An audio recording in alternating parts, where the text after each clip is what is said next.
ये है ताज media group और आप देख रहे हैं ताज न्यूज, आईना सच का। आप सबका बहुत बहुत स्वागत।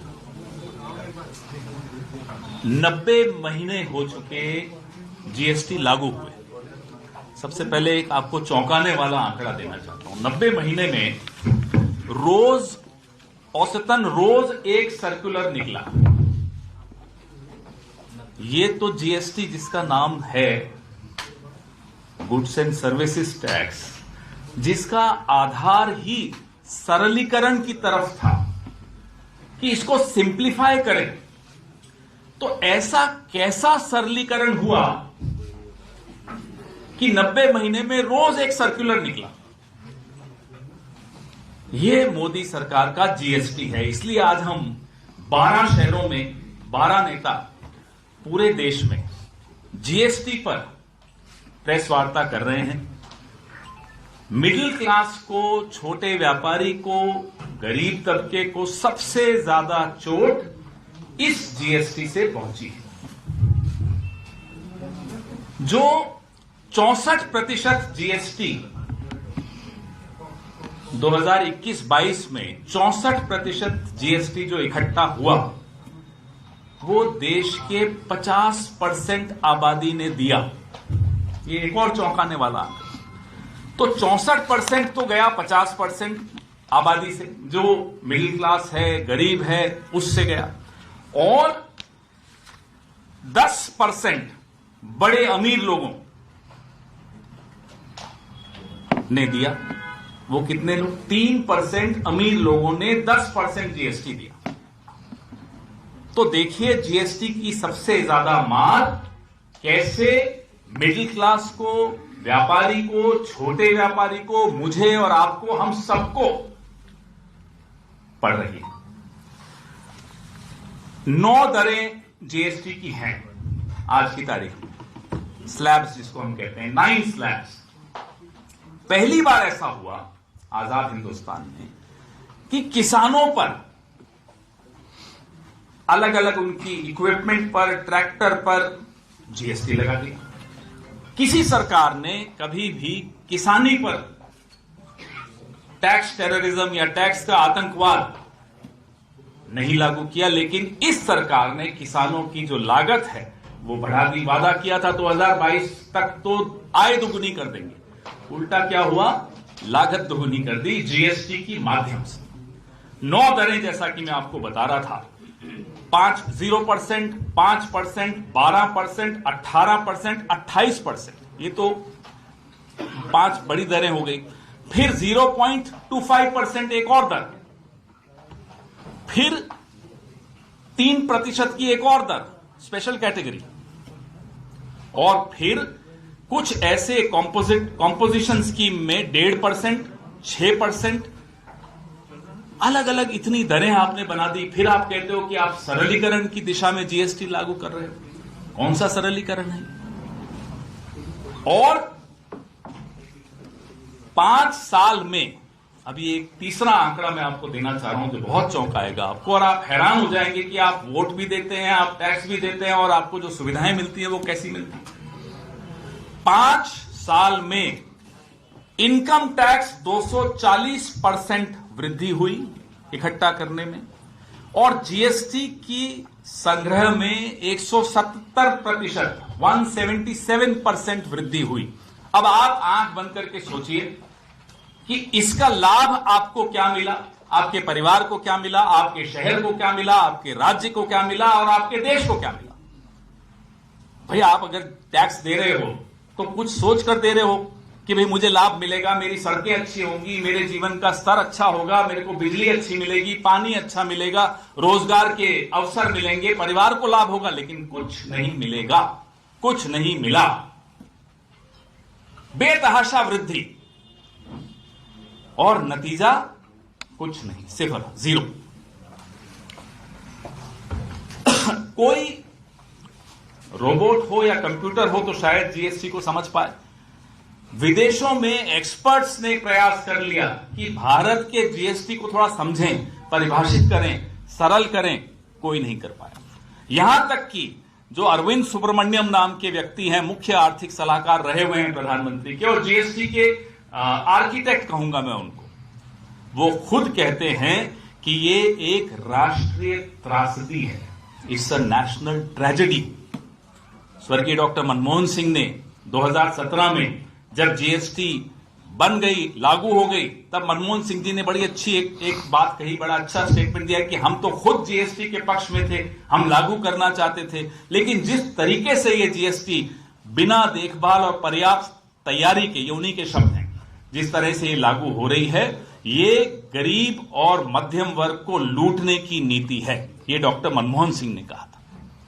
और उनकी बात आज, इसी 10-15 दिन पहले उनका देहांत हुआ, उनकी बात आज सबको याद आ रही है कि वाकई सही कहा था उन्होंने, जीएसटी एक चोट है हम सब पर।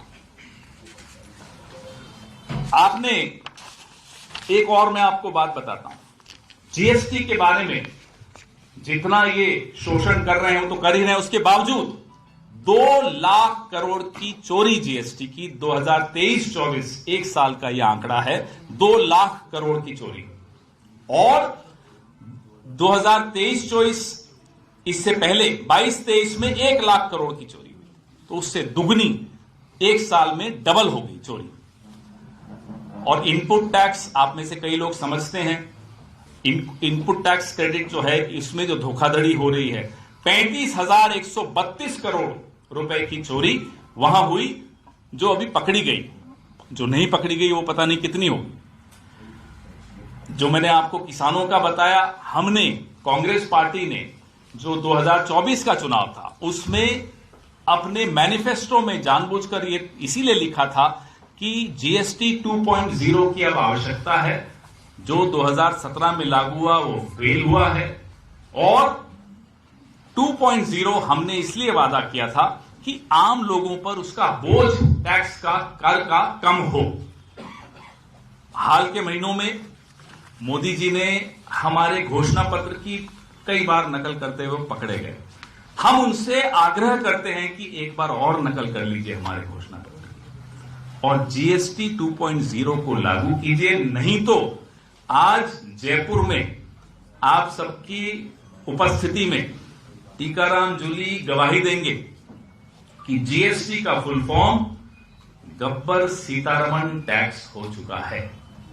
गब्बर सिंह तो पुरानी बात होगी, अब नया गब्बर सिंह आया है, गब्बर सीतारमण टैक्स। और इससे लोग आत्महत्या तक के केसेस सामने आए हैं। यह स्थिति जीएसटी की हो गई है। यह महत्वपूर्ण मुद्दा है। कोई राजनीतिक दल मध्यम वर्ग के लिए आवाज नहीं उठाता, कांग्रेस के अलावा। कांग्रेस पार्टी मध्यम वर्ग के ऊपर इस तरह की बेतहाशा चोट के खिलाफ पूरे देश में आवाज उठाएगी, उठा रही है। और इस बजट से पहले, बजट सत्र से पहले हम जानबूझकर इस मुद्दे को और ज्यादा बढ़ा रहे हैं, ताकि बजट जब सेशन हो तो संसद के, पूरे संसद का ध्यान इस मुद्दे की तरफ जरूर जाए। आपके सवाल।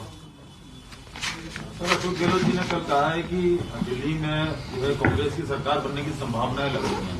आप ही के नेता हैं पृथ्वीराज चौहान जी, उन्होंने कहा है कि इस बार सरकार अरविंद केजरीवाल की बनेगी। अभी बात हुई थी रास्ते में पृथ्वीराज चौहान जी से, गठबंधन अगर होता तो ज्यादा अच्छा। पृथ्वीराज चौहान जी से अभी बात हुई। उन्होंने कहा मेरा अर्थ बड़ा स्पष्ट था कि अगर इंडिया गठबंधन चुनाव लड़ता तो गठबंधन की जीत होती।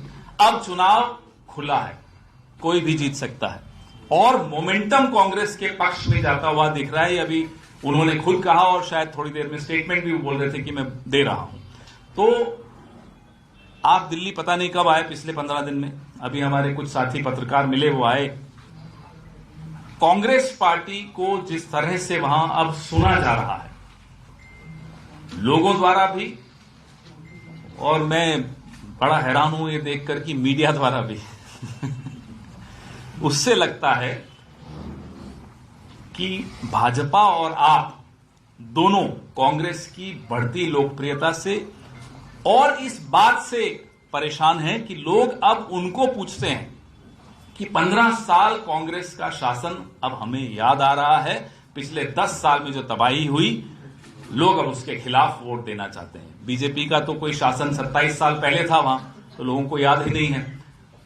कांग्रेस को अब सब याद करते हैं। लेकिन जो निचले तबके हैं उनको टारगेट GST जितनी भी झुग्गी झोपड़ी हैं हमेशा 11 तारीख को मीटिंग लेंगे, उनके प्रधानों से बातचीत करेंगे, अपने नेताओं को भेजा जा रहा है, वो वहां पर खाना खा रहे हैं उनके साथ। क्या ये वोटों को जो पूरा इकट्ठा कर उनके साथ वहां खाना खाते हैं और बाकी सारा खाना अदानी को खिलाते हैं, तो अब कौन उनकी बात को गंभीरता से लेगा। झुग्गी झोपड़ी में आप बैठ जाओ, उससे क्या फर्क पड़ता है। सब कुछ पूरा देश तो आप गौतम अदानी को दोगे और फिर कहोगे देखो हम झुग्गी झोपड़ी वालों के साथ खाना खा रहे हैं, उससे कुछ नहीं होने वाला। आपकी जो राजस्थान की पुरानी सरकार है उसके कई फैसले मौजूदा सरकार यहाँ बदल रही है या समीक्षा कर रही है, इस पर आपका क्या कहना? पर्ची सरकार, पर्ची आ गई होगी कहीं से कि ये बदल दो। अभी जो पर्चियों पे मुख्यमंत्री बनते हैं, मुझे तो नाम भी इनसे बार बार पूछना पड़ता है टीकाराम जी से, आजकल कौन है मुख्यमंत्री। तो आप छोड़िए ना, वो पता चला कि नर्मदा का पानी ला रहे हैं, सुना प्रधानमंत्री जी। अब राजस्थान में नर्मदा का पानी ला रहे हैं, बताइए। तो शुरू में तो अब इनकी बातों को मजाक में टाल लीजिए। जी, कांग्रेस लगातार चुनाव आ रही है, अभी पिछले राज्यों में भी और अब आगे और चुनाव होने वाले हैं। क्या लग रहा है इस संगठन को बचाने की कवायद होगी, क्योंकि कांग्रेस लगातार चुनाव आती, तो आगे क्या रणनीति रहने वाली है? कांग्रेस संगठन मजबूत किस तरह से होगा या फिर यूं ही सिलसिला रहेगा? हिमाचल, तेलंगाना, कर्नाटका, झारखंड, जम्मू कश्मीर, पिछले 2 साल का मैं रिजल्ट बता रहा हूं आपको, ये लगातार हार रही है। मेरे को इस बात पर थोड़ी आपत्ति है। हार जीत अलग चीज होती है और संगठन को मजबूत करने की कवायद कोई ऐसा नहीं होता कि आज शुरू हुई और कल खत्म हो गई। ये भी लगातार चलती रहती है। एक जीवित पार्टी है, एक जीवंत पार्टी है, उसमें लोग आते हैं, नए विचार लाते हैं, नए आइडियाज लाते हैं। तो ऐसा नहीं है कि संगठन आज मजबूत करना शुरू किया और कल मजबूत हो गया।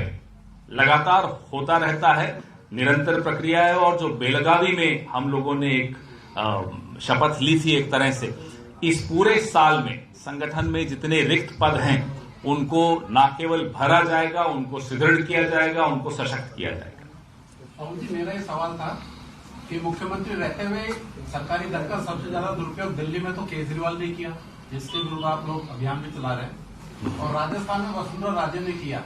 वो दोनों बंगले बने रहने के लिए मुख्यमंत्री जो पहले के थे अशोक गहलोत, उन्होंने पूरा उनको सहयोग किया।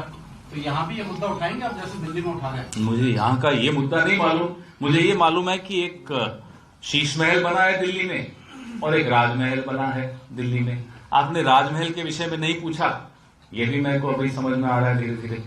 वो राजमहल जो प्रधानमंत्री जी ने अपने लिए बनाया है वो भी देखते बनेगा। अगर आपको या हमें कभी मौका मिले जाने का, वो मौका मिलेगा नहीं, ना मुझे ना आपको, लेकिन सुनते हैं कि करोड़ों करोड़ों करोड़ों रुपए का वो एक राज भवन बना है, वहां राजमहल बना है। और शीश महल के विषय में तो आप लोग देख ही रहे। जयपुर के मामले को स्किप कर रहे आप, वसुंधरा जी वाला जो मैंने मुझे मालूम नहीं इस मामले में, तो उसमें तो टीकाराम जी बता पाएंगे, मुझे कैसे मालूम। जी जरूर करूं जी। सर तो एक सवाल और है मेरा, सवाल पे कोई जीएसटी नहीं लगती, पूछिए, दो पूछिए। संगठन पे पूछ लेता हूँ कि जब अभी खड़गे जी ने कहा था, जब आपकी सीडब्ल्यूसी हुई थी तब भी, कि काफी ऐसा बदलाव करने की जरूरत है, कांग्रेस को कांग्रेसी के नेता ही है वही हरा देते, कई बार इस तरह की स्पीड में गया था। तो बदलाव करेगा कौन? खड़गे जी को ही तो करना है, कोई बीजेपी वाले तो करेंगे नहीं कांग्रेस में आगे बदलाव? नहीं, बदलाव हम सबको करना है। हमारी पार्टी में इतना लोकतंत्र है, जैसे मैं अगर सूचना और प्रचार विभाग को देखता हूं, मीडिया विभाग को देखता हूं, तो उसमें मेरी भी जिम्मेदारी है कि मैं को क्या बदलाव करना है। वो तो खड़गे जी से तो वो तो नहीं बोलेंगे, मुझे ही करना होगा। तो राष्ट्रीय अध्यक्ष ने हम सबको आह्वान किया कि आप जो जो जिम्मेदारियां आपको मिली हैं उन जिम्मेदारियों को अच्छी तरह निभाइए और जो परिवर्तन करने हैं वो कीजिए। तो जैसा मैंने आपको कहा, एक परिवार है, एक जीवंत परिवार है, जीवित पार्टी है, बदलाव चलता रहेगा और हम सबकी जिम्मेदारी है बदलाव। जीएसटी पे सवाल नहीं पूछ रहे हैं आप लोग। सर, जीएसटी मुद्दे को बहुत भी अब उठा रहे हैं लोग, तो इसको याद कर नहीं रहे। इससे मुद्दे अडानी, जीएसटी, पब्लिक कनेक्ट नहीं हो। पब्लिक आप जाइए, चलिए अभी मेरे साथ चलिए, जौहरी बाजार चलते हैं, खाना मैं खिलाऊंगा, चलो ये भी, और एक एक ट्रेडर से बात करते हैं। जिस पार्टी ने बचपन से हम सुनते थे कि बीजेपी तो बनियों की पार्टी है, पूछो, चलो चलिए मेरे साथ, ट्रेडर्स की हालत क्या कर दी बीजेपी ने, चलिए। भाई वोट, गांधी जी असहयोग आंदोलन चलाते थे क्या? वोट के लिए चलाते थे, देश के लिए चलाते थे। अंग्रेजों भारत छोड़ो का नारा क्या वोट के लिए लिया था? देश के लिए लिया था। हर चीज वोट से तोलना मोदी का काम होगा, कांग्रेस का काम यह नहीं है। कांग्रेस का काम है एक मजबूत विपक्ष की हैसियत से अपनी आवाज ऐसे तमाम मुद्दों पर उठाएं जिन मुद्दों से सीधे सीधे मध्यम वर्ग और निम्न वर्ग को भारी नुकसान का सामना करना पड़ रहा है। ये हमारी जिम्मेदारी है। पवन जी, जीएसटी से ट्रेडर्स को बड़ा नुकसान है, आम जनता को भी नुकसान है, जैसा आपने बताया। तो कांग्रेस राजस्थान में ट्रेडर्स को साथ लेके कोई अभियान या कोई मुहिम? ये अभियान ही तो है जो शुरू किया हमने, ना केवल प्रेस वार्ता। हमारे ऑल इंडिया प्रोफेशनल्स कांग्रेस भी अलग अलग समूहों के साथ बैठक करके संसद तक में हम इस मुद्दे को उठाएंगे और काउंसिल की मीटिंग्स में लगातार हम उठाते हैं। हमारी वहां प्रेजेंस कम है क्योंकि हमारे मुख्यमंत्री कम हैं, लेकिन काउंसिल मीटिंग्स में भी हम लगातार अपनी आवाज उठाते हैं, आपकी आवाज वहां तक पहुंचाते हैं कि साहब रहम करो, 1 नेशन 1 टैक्स बोलते हो, 1 पॉपकॉर्न 3 टैक्सेस हैं। एक पॉपकॉर्न पे 3 तरह के टैक्स, सॉल्टेड पॉपकॉर्न पे अलग है, कैरामेल पॉपकॉर्न पे अलग है और प्लेन पॉपकॉर्न पे अलग है। तो आप ये बताइए, 1 नेशन 1 इलेक्शन, 1 नेशन 1 टैक्स, एक प्रोडक्ट पे आप 3 टैक्स लगा रहे हो। ये स्थिति है जीएसटी की। सर, बात चाहे संसद में उठाए जाने वाले मुद्दे की हो या सड़क पे कोई बड़े इशू की, आप पूरे इंडिया गठबंधन के लोग एकजुट नजर आते हैं। जब भी चुनाव आते हैं ऐसी क्या सर कुर्सी की है कि अलग अलग हो जाते हैं, खींचतान हो जाती है और उसका फायदा तीसरे पार्टी को मिलता है? देखिए, इंडिया गठबंधन ने लोकसभा चुनाव लड़ा, मिलकर लड़ा, और मोदी जी ने शायद सोचा नहीं होगा, वो 400 पार के सपने देख रहे थे, 240 पे उनको रोक दिया। इंडिया गठबंधन लोकसभा चुनाव के लिए एक राष्ट्रीय स्तर का गठबंधन था और है। अलग अलग राज्यों की स्थितियां अलग अलग हैं। पंजाब की स्थिति, दिल्ली की स्थिति अलग है। पंजाब में हमारी राज्य की इकाई ने कहा कि भाई हमें इनसे गठबंधन नहीं करना, हम इनसे लड़ेंगे, तो उस बात का सम्मान किया गया। दिल्ली की इकाई ने भी हमें यही कहा कि हम लड़ना चाहते हैं इनसे, सीधा लड़ने दीजिए। तो मुझे नहीं लगता कि इसमें कोई हैरानी का विषय है। पवन जी, सर अगर दिल्ली की इकाई नहीं कहती तो क्या कांग्रेस के स्तर पे? हमारे यहाँ ऐसा सिस्टम नहीं होता, हम राज्य की इकाई को पूरा महत्व देते हैं। पवन जी, सर ये तो अजीब लगता है ना, राहुल गांधी। क्यों अजीब लगता है? राहुल गांधी आप पार्टी को वोट देके आते हैं, फिर अगले विधानसभा में आप पार्टी। भाई गठबंधन का एक धर्म होता है, गठबंधन करोगे लोकसभा में, वोट क्या फिर बीजेपी को देंगे? वोट तो गठबंधन के ही साथी को देंगे ना। पवन जी, दिल्ली की बात करें तो कांग्रेस की स्थिति आज की तारीख में नील बटा सन्नाटा। समाजवादी पार्टी, ममता, दोनों आप लोगों से अलग हो चुके हैं। ऐसा कौन सा पैरामीटर है जिसको लेकर के आप कह रहे हैं कि कांग्रेस की लोकप्रियता बढ़ती दिख रही है? आप आइए मेरे साथ दिल्ली, चलिए मैं आपको दिखाता हूं। मैं दिल्ली सरकार का हिस्सा 15 साल रहा हूं, शीला जी के साथ बहुत करीबी मैंने काम किया, तो मैं थोड़ा बहुत समझता हूं दिल्ली। राजस्थान को शायद कम समझता हूँ, दिल्ली को थोड़ा ज्यादा समझता हूँ। पर ममता, इनका शीला जी का आप जिक्र कर रहे हैं, यकीनन उनके काम बहुत शानदार थे, लेकिन इस बात को तो 15 साल बीत चुके, अब उनके आधार पर आप कैसे? यहाँ 70 साल का हिसाब मांगा जाता है तब कोई बात नहीं, आप बोल रहे 15 साल पहले 10 साल पुरानी बात न करें, क्यों नहीं करें साहब? आज ज्यादा तुलना होती है कि ये फ्लाईओवर शीला जी के वक्त बना था, देखो ये मेंटेन भी नहीं कर पा रहे। मेट्रो शीला जी लाई थी, देखो ये नया 1 किलोमीटर और इन्होंने नया नहीं ऐड किया। यूनिवर्सिटीज बनाई हमने, ये एक कॉलेज नहीं बना पाए। हमने अस्पताल बनाया, इतने ये एक बेड नहीं जोड़ पाए अस्पतालों में। हमने 6,500 बसें लाकर वहां खड़ी कर दी, अब वो 4,000 के आसपास हो गई, कम हुई, बढ़ी नहीं। हमने सोनिया विहार वाटर ट्रीटमेंट प्लांट लाके दिल्ली के ऐसे ऐसे कोनों में पानी पहुंचाया जहां 50-60 साल से पानी नहीं गया था। पूछिए इनसे, इन्होंने कितने लीटर, किलोलीटर पानी ऐड किया हो दिल्ली में। हमने 24 घंटे बिजली वहां लाने की व्यवस्था की, बताइए इन्होंने क्या किया? तो तुलना तो होगी, और जब तुलना होगी तो लोग याद भी करेंगे। घर से निकलते ही दिल्ली पे शीला दीक्षित की मोहर लगी हुई दिखती है, निकलते ही मालूम पड़ता है कि कांग्रेस सरकार का काम है। इस सरकार का काम आपको नहीं दिखता, हां पोस्टर जरूर दिखते हैं इस सरकार। अरे किसानों का आंदोलन चल रहा है, अभी शंभू बॉर्डर पे किसान ने फिर आत्महत्या करने के प्रयास किया है। इसके अलावा जो जगजीत सिंह डल्लेवाला है, उनका भी अनशन है, उनकी हालत बहुत गंभीर खराब है, उस पर कुछ कहेंगे? बहुत अजीब सी बात है कि देश की राजधानी के दरवाजे देश के अन्नदाता के लिए बंद हैं। ये कहीं पूरे विश्व में कहीं जहां लोकतंत्र होता है, कम से कम, मैं चीन की बात नहीं करूंगा, मैं पाकिस्तान की बात नहीं करूंगा, लेकिन जहां एक स्वस्थ लोकतंत्र हो वहां यह संभव नहीं हो सकता कि देश की राजधानी ही बंद हो जाए किसानों के लिए। जवान सड़क पर आए, नौजवान, तो उन पर आप लाठीचार्ज कर लेते हो, उन पर वाटर कैनन चलाते हो, आंसू गैस छोड़ते हो, किसान को आप घुसने नहीं देते राजधानी में। ये किस तरह का लोकतंत्र है? और फिर अगर कांग्रेस पार्टी आवाज उठाती है तो हमारे साथी यहां बैठे हैं, वो कहते हैं कि साहब आवाज उठाने के आपको वोट तो नहीं मिल रहे। आवाज उठाएंगे, किसानों की आवाज भी अगर किसी ने उठाई, भारत जोड़ो यात्रा के दौरान उठाई, भारत जोड़ो न्याय यात्रा के दौरान उठाई, तो कांग्रेस पार्टी ने, राहुल गांधी ने, मल्लिकार्जुन खड़गे साहब ने उठाई, और हम लगातार उठाएंगे। सर, पॉपकॉर्न खाते हैं आप? बहुत, क्योंकि बड़ा एक्सप्लेनेशन आया था सर निर्मला सीतारमण। बहुत दिनों से तो नहीं खाया। क्यों सर, जीएसटी लग गया इसलिए? अब जाकर देखता हूं कितना महंगा है, लेकिन बात ये हो रही है कि नारे बड़े बड़े देते हैं, 1 नेशन 1 टैक्स, तो उसका जब ये लोग, इनके सलाहकार कैसे होंगे कि वो खुद भूल जाते हैं कि टेलीप्रॉम्प्टर पढ़ते हुए प्रधानमंत्री ने नारे क्या दिए थे। हो सकता है टेलीप्रॉम्प्टर की गलती हो, प्रधानमंत्री की गलती नहीं हो, क्योंकि सुना वो तो एक शब्द भी बिना टेलीप्रॉम्प्टर के नहीं बोलते। और बीच में अभी पिछले हफ्ते दिल्ली में टेलीप्रॉम्प्टर बंद हो गया भाषण के बीच में, मोदी जी चुप हो गए, सब इंतजार कर रहे थे, लोगों को अटल जी याद आ गए, अटल जी बड़ा बोलते बोलते रुकते थे, फिर किसी को समझ में आया टेलीप्रॉम्प्टर बंद हो गया, फिर वो आनंद फानंद में टेलीप्रॉम्प्टर चलाया गया, फिर मोदी जी की आवाज आई। तो नारे देते वक्त तो टेलीप्रॉम्प्टर पे निर्भर करते हैं, एडवाइजर आते हैं, वो पूरे नारों की मिट्टी पलीट कर देते हैं। 1 nation 1 tax, 1 popcorn 3 taxes. Sir, आप एक तरफ कहते हैं कि हम लोकतंत्र और संविधान बचाओ लड़ाई लड़ रहे हैं, लेकिन और लोकसभा चुनाव में और विपक्ष इंडिया गठबंधन है वो एकजुट दिखाई भी देता है, लेकिन राज्यों में जब चुनाव आते हैं तो आप आपस में लड़ते हैं, तो क्या राज्यों में लोकतंत्र सुरक्षित है? अभी जवाब दिया ना मैंने। दूसरा ये इसमें जब आप इस तरीके से करते हैं तो इससे कोई विचारधारा की लड़ाई नजर नहीं आती, बल्कि ऐसा लगता है कि आप सत्ता के लिए लड़ रहे हैं। जी नहीं, बिल्कुल गलत बोल रहे हैं आप।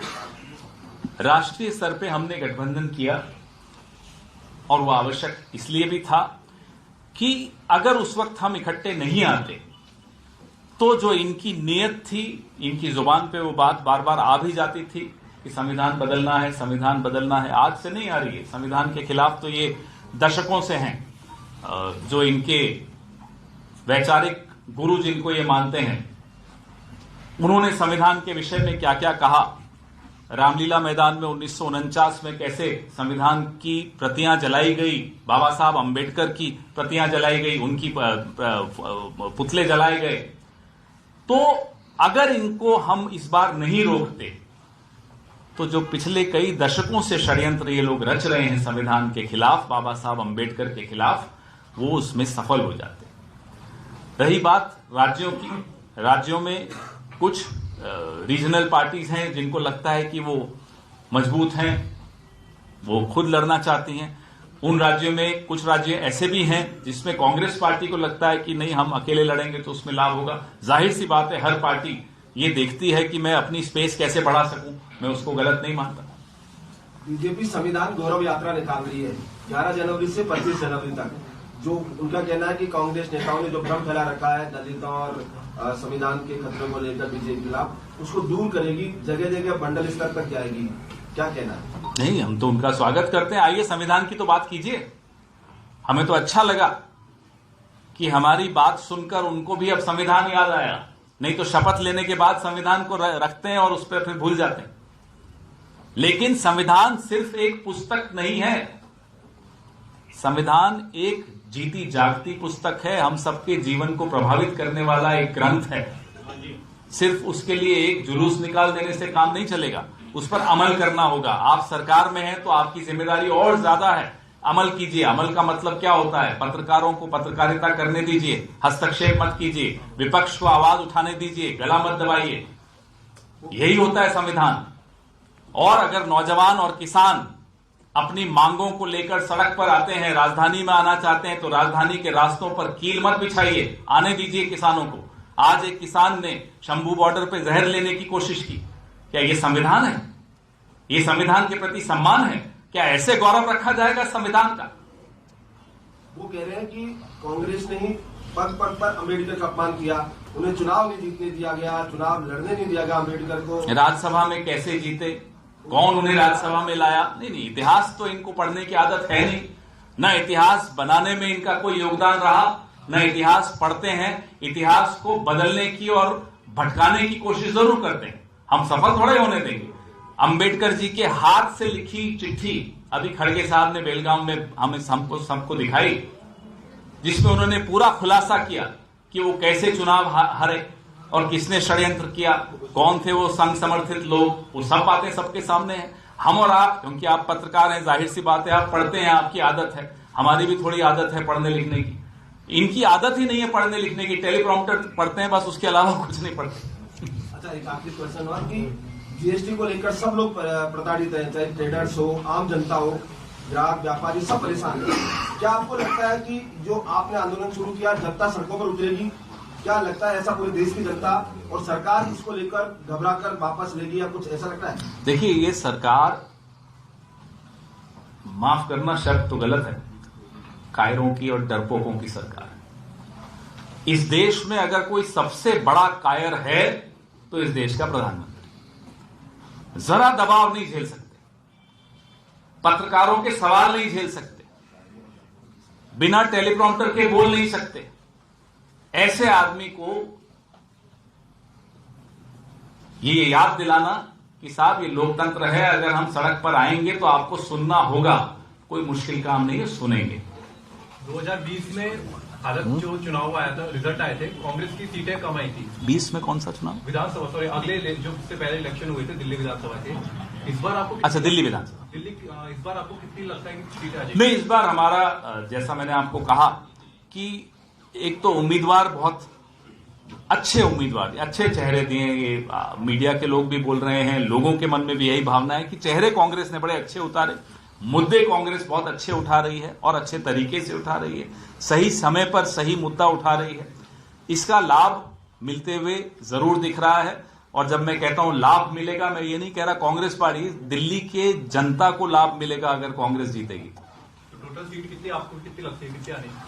मैंने सुना है यहां जयपुर में मोती डूंगरी के पास एक अच्छे ज्योतिषी हैं, यहां से वहीं जाऊंगा मैं, फिर उनसे पूछ के बताऊंगा। सर, भाजपा प्रत्याशी रमेश बिधूड़ी ने पहले प्रियंका गांधी को लेकर विवादित टिप्पणी करी, उसके बाद आतिशी को भी लेकर की, उसको किस तरीके से? ये सिर्फ रमेश बिधूड़ी की मैं निंदा करूं उचित नहीं होगा। 15 साल मैंने उनके साथ काम किया है, वो विपक्ष में थे, मैं कांग्रेस में था, दिल्ली में वो विधानसभा में भी इसी तरह की बातें करते थे। बात उनकी गलती नहीं, ये मानसिकता उनकी पार्टी की है। आप प्रधानमंत्री की टिप्पणियां सोनिया जी के विषय में सुन लीजिए, मैं तो बोल भी नहीं पाऊंगा। इस पूरी पार्टी की मानसिकता महिलाओं के प्रति क्या है, यह आपको इनके नेताओं की टिप्पणी में और इनके नेताओं के कंडक्ट में, किस तरह से ये अपना जीवन जीते हैं, उसमें आपको दिख जाए। इसलिए सिर्फ एक रमेश बिधूड़ी की निंदा करे कोई लाभ नहीं, मानसिकता ही ऐसी, इनके संस्कार ऐसे। सर, सावरकर के नाम से कॉलेज खोले जाएंगे, क्या करना चाहेंगे? पूछिए कि सावरकर ने छत्रपति शिवाजी के लिए क्या शब्द इस्तेमाल किए। पढ़े नहीं पढ़े होंगे इन्होंने, पढ़े होते तो नाम न लेते सावरकर का। सावरकर ने महिलाओं के लिए क्या टिप्पणियां की थी, पूछिए। यही होता है जब आप बिना पढ़े आंख बंद करके भेड़ चाल में चलते हैं। साहब, किसी ने कहा सावरकर तो सावरकर इनका हीरो है, इनके पास नायक नहीं है। तभी कभी सरदार पटेल को हमसे छीनने की कोशिश करते हैं, कभी महात्मा गांधी को हमसे छीनने की कोशिश करते हैं, कभी सुभाष चंद्र बोस को हमसे छीनने की कोशिश करते हैं। इनका अपना नायक कौन है बताइए? एक रह के सावरकर का नाम लेते हैं। सावरकर की असलियत आपके सामने खोल के हम रख देंगे जिस दिन डिबेट करें हमारे साथ। और उन्हीं के शब्द, उन्हीं ने लिखी हैं किताबें, हमने नहीं लिखी हैं। सावरकर ने ही किताबें लिखी हैं जिसमें उन्होंने शिवाजी महाराज का जो अपमान किया। तो इस तरह की, और बाबा साहब अंबेडकर के लिए क्या कहा, बौद्ध धर्म को जो मानते हैं उनके लिए क्या कहा, एक बार पढ़ लें, नाम लेना भूल जाएंगे सावरकर। मोहन भागवत जी का लगातार जो बयान आ रहे हैं मंदिरों को लेकर, मस्जिदों को लेकर, वो लगातार बयान दे रहे हैं, उसको लेकर क्या कहेंगे आप? 80 और 90 के दशक को याद कीजिए। भाजपा के विषय में, संघ के विषय में हमेशा ये कहा जाता था कि मुखौटा होता है और असली चेहरा होता है, और मुखौटे और चेहरे बदलते रहते।